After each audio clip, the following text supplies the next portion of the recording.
Welcome back to another episode of the Leading and Learning with AI podcast. I'm Brittany Blackwell, your guest host for today and marketing lead here at Class Companion and Panorama Education. And I'm here with Stephanie Clinise. She is a ninth grade English language arts teacher and AI coach at Hatboro-Horsham High School. And I'm so excited to be able to talk about how she is leading within the classroom. Hey, Stephanie, welcome.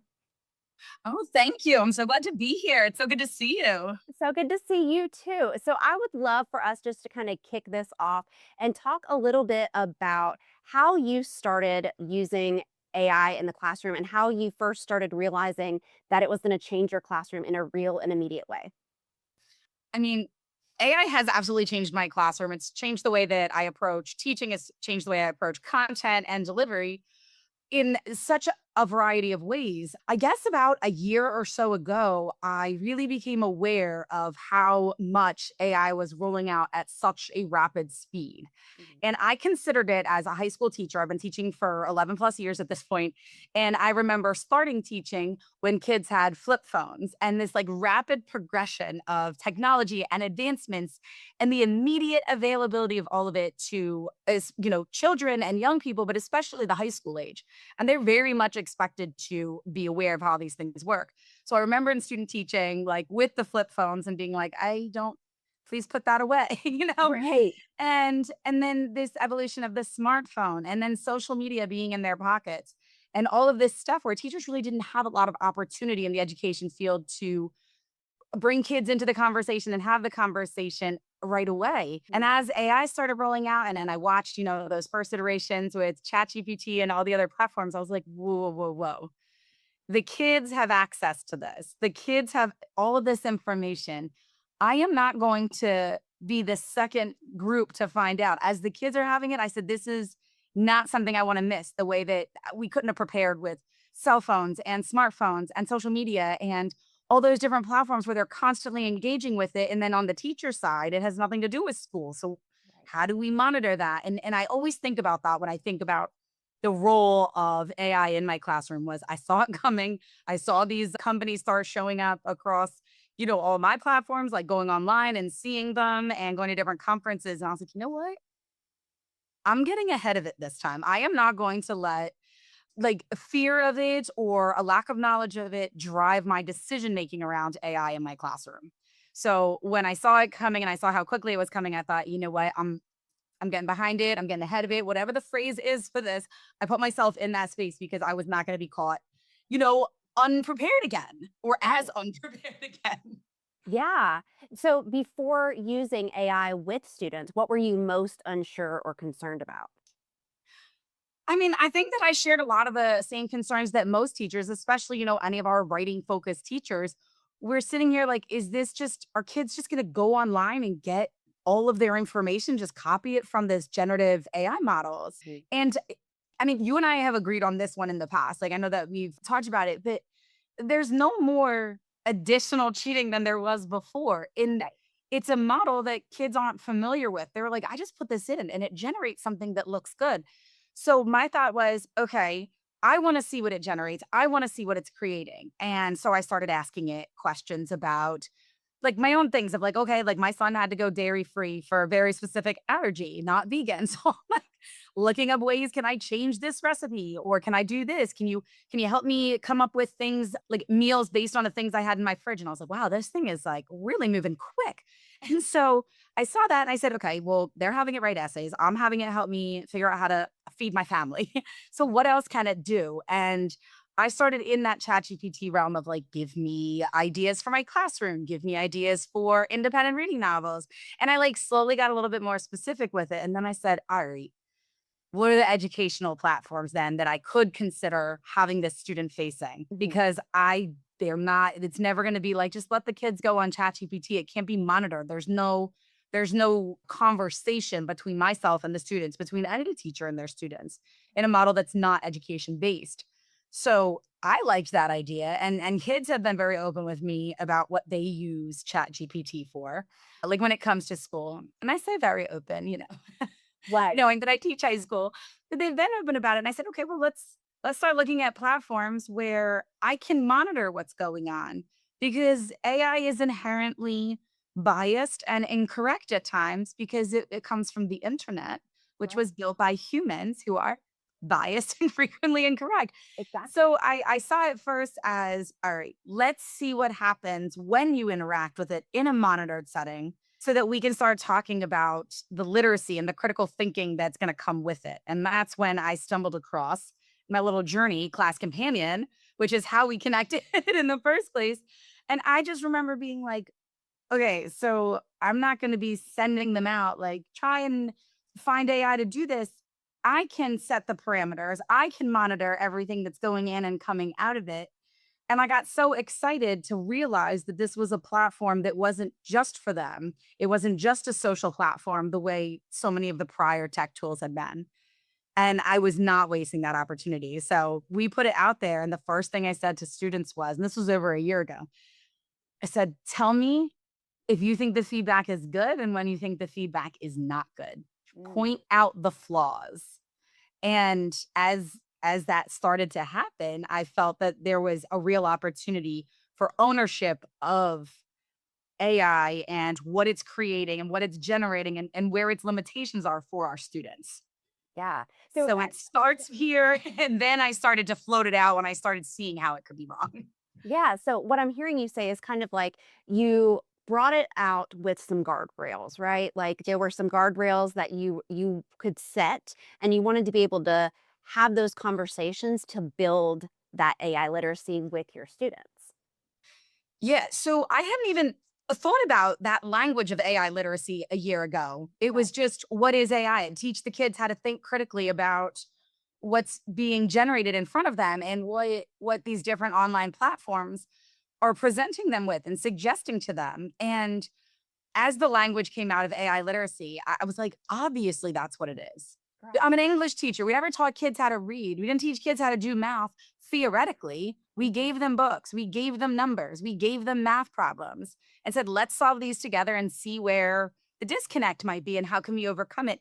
And that's been my approach to the literacy aspect of it. And when I try and talk to other teachers in my building or outside my building, and when I talk to students about it, I just try to be transparent. I'm like, this is new. I'm older than Google. Like this AI idea, this is wildly new. So let's go through it together. Let's be open about it and let's make sure that we're in charge, not the other way around. Yeah, I think that's one of the biggest things that teachers are afraid of. You've voice some of those fears that teachers have, especially about the copying and pasting. It's writing our students' essays, but you kind of took a different approach to it and you said, hey, like, this is what's happening. Let's get ahead of it. Let's have the conversation together instead of shying away from utilizing it with students. At what point did you kind of realize that avoiding AI might actually be doing students a disservice? Oh, it's a very clear. It was the first time I saw a kid clearly submit something to me that came from AI. I was like, "Oh, this is not in your voice or any human's voice. It's very formulaic and it's not a formula I taught you." So Right. I saw that happen and I said, "Oh, this is not a fight I am going to have. This Mhm. is not something that's going away. This is I remember, and it's like so cool to be at the age that I am, where I remember when teachers started being like, "We want you to use the internet. You got to learn how to find sources online." Mhm. And so for me, I just call back to that experience as well of, okay, so it's out there. They have access to it, whether or not I put them on their computers in this classroom. They Mhm. have access to it. So rather than hide from it, I just kind of leaned into it of like, okay, what do you want to use it for? What do I want to use it for? How can this be mutually beneficial in our classroom, not just to benefit me? I don't want it to do my work for me. Uh, The way that it can support, the teachers, but it also supports students and bridging gaps in learning. And I was like, okay, so maybe a kid is going to this because he doesn't understand, like he knows it's not right or she knows it's not right. But at the same time, this student is also like, I don't really know what else to do. And this is here. So what I wanted to do is kind of take the reins of that and be like, this is not an easy out. This is no more of an easy out than Googling a thematic essay about Animal Farm and copying and pasting that one. More recently, I told the students, I said, I have been reading ninth grade writing since the year you were born. So let's let's not blame me today. I was like, let's not do that. I said, but at the same time, we got to be able to talk about it. And historically, ignoring a problem has never fixed it. That is such a good point. That is such a good point. And I think what's really cool to hear about in your story is you were leading from inside of the classroom. Can you talk a little bit more about like how that journey was? How was it was received within your district? The work that you're doing now with AI and leading in the classroom? Right. To know, I mean, to be very fair about the type of person I am, I'm not gonna sit back and wait to see what happens. I'm not doing that, and I'm not doing that in any aspect of my life, but especially when it came to AI, I saw, like I said, when I first was like, "Oh, here's my little free trial of Class Companion," and I told my students, I said, "We're gonna try this." I said, "Bring it up, show me the feedback that it gives you." And some kids were like, "This is really helpful." Yeah. I know, they're like, "It's immediate, it's great." And then some kids came up and said, "I don't agree with this." I said, "Okay, tell me why." Mm. Right, we had this conversation, and I was blown away. I said, "These kids aren't just looking for the easy way out. They need feedback faster than I can possibly give it to them, especially in this day and age where they were raised with immediate, gratification." And no, I don't think that they need that.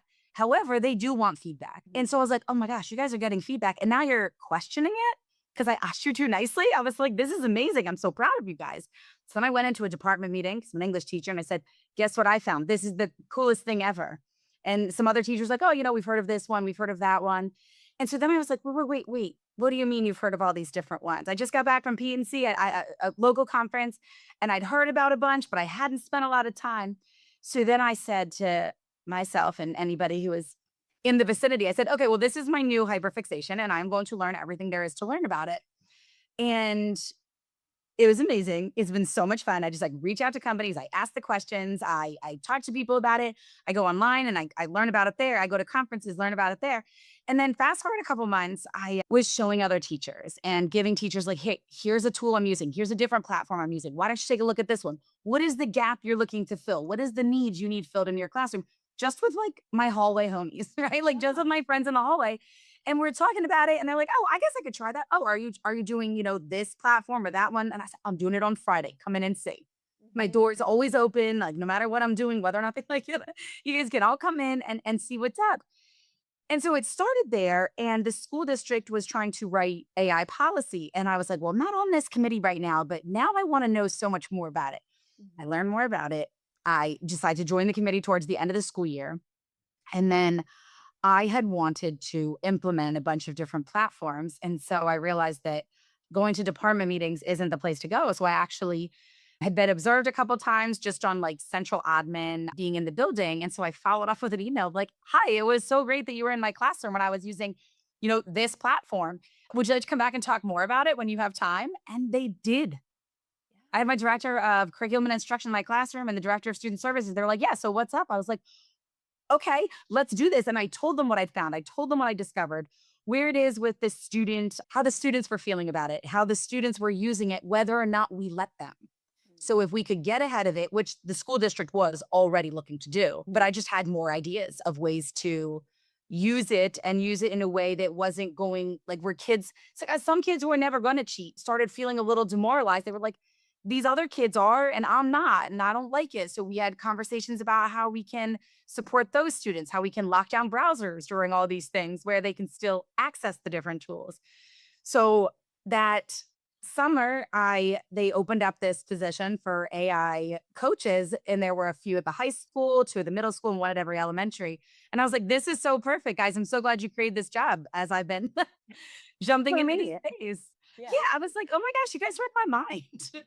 But they did. They brought in teachers from different content areas to support throughout the building and to be somebody you can touch base with who is a teacher, not somebody at the central level, not somebody at the administration level, and not somebody from outside the building. So this opportunity to lead from within, especially when it came to AI and any ed tech, I think having teachers on site to do that is what's made so much of the difference of people being willing to adopt it. Because it's not a new, "You should try this. You need to get familiar with this." It became very much something of, where can we help fill in the gap?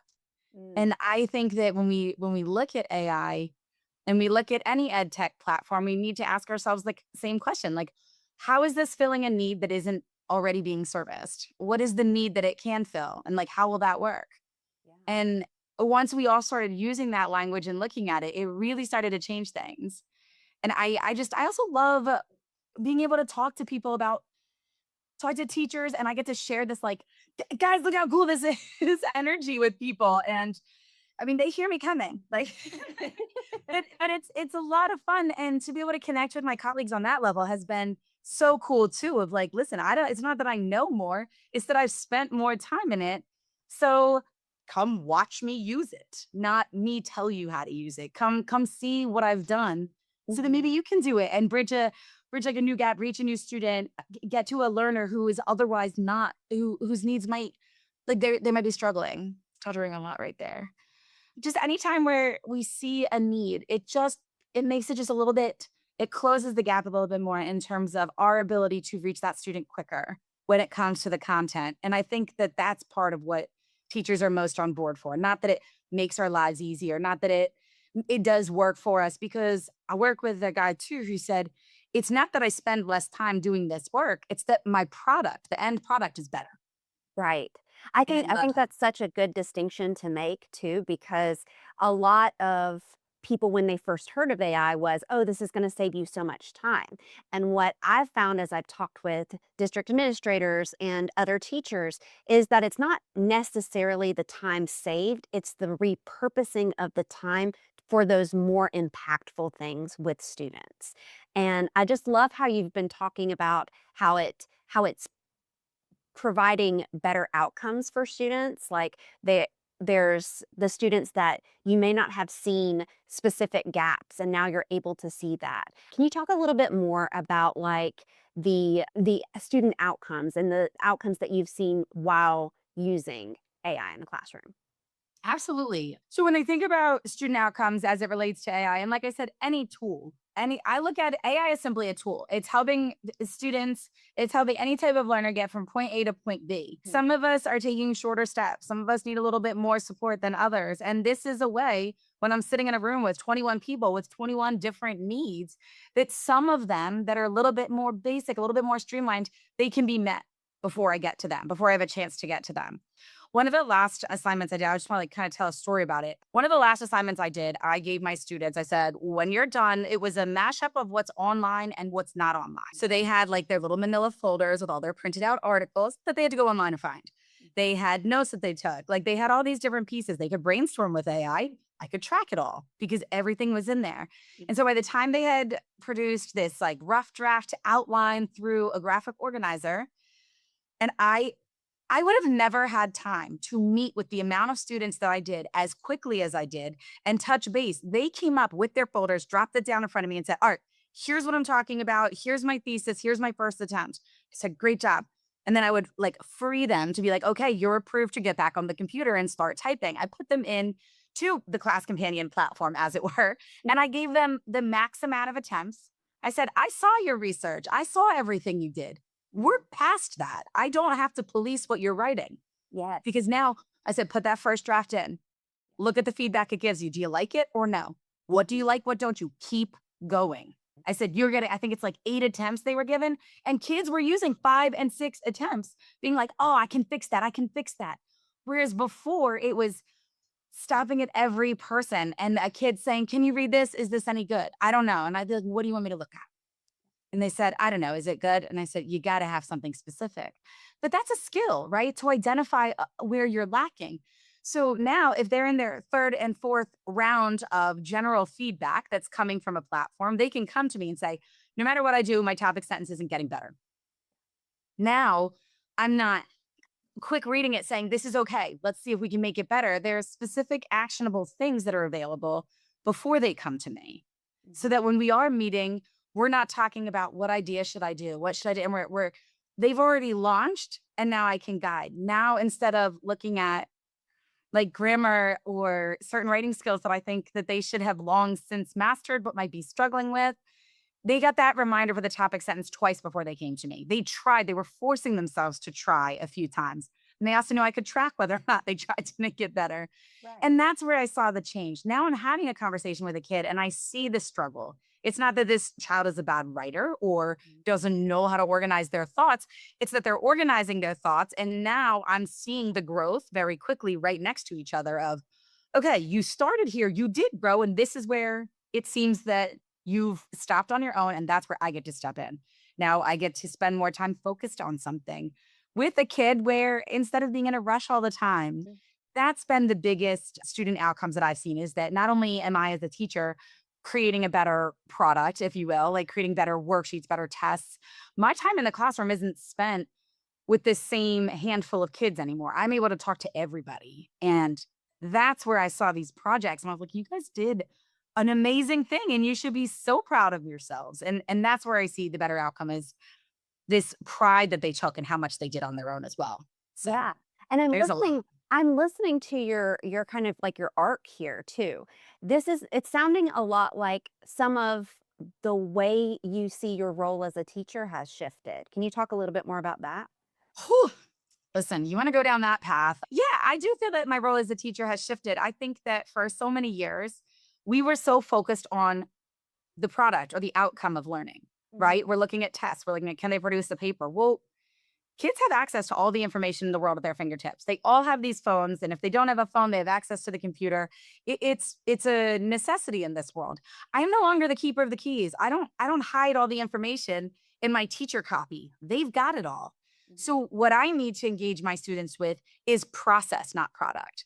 Mhm. So when we were going through our last big project, is this Power of Your Voice thing, and it was about researching different activists about something you cared about. And it was a ninth grade level. It's not like it was my project. We all did it. But my focus was not on get all this and show me the best paper in the world. I said, show me the process. Show me what you're doing to get to this paper. Because when you're done, you can run it through any program to clean up the grammar. You can clean these things up. So what I want to see, what I'm focusing on is that shift back to what are we doing with our time to get to that outcome? Because I know everybody can find a way to get me a paper that looks right. Right. So how do I hear you in it? How do I find a way for students to want to take that ownership? And so it's been a shift back to process. Yeah, I love that saying that you just said, "You're not the keeper of the keys anymore." Yeah. The kids have the keys, they just have to be able to look for that and know where to look for it and be able to have that process and go through that productive struggle and all of those things that have been a difficult thing to do in the classroom. I just think your story of how you're leading from within the classroom, how your district was able to utilize teachers and especially excited ones who would love to learn more and want to help their other teachers in the building. That's been really cool to hear. I really like what your district has done with Me the too. AI coach stuff too. So just to kind of finish us out, I would love for you just to kind of if a teacher out there is like, "All right, this sounds like something that I wanna do. I wanna lead from the classroom." What would be like your first tip or your biggest tip for those teachers?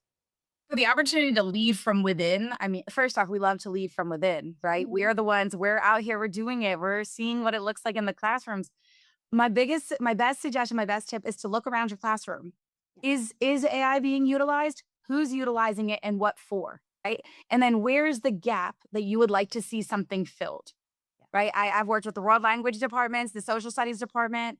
I've worked with so many teachers throughout the building. And what I've said to everybody is identify an issue, whether it's AI related or not, and see if there is a fix for that solution or an approach to that solution using one of these tools. And if the question, whatever it is, if it comes back to my students are using AI and I don't want them to, look at how you can take control of that narrative.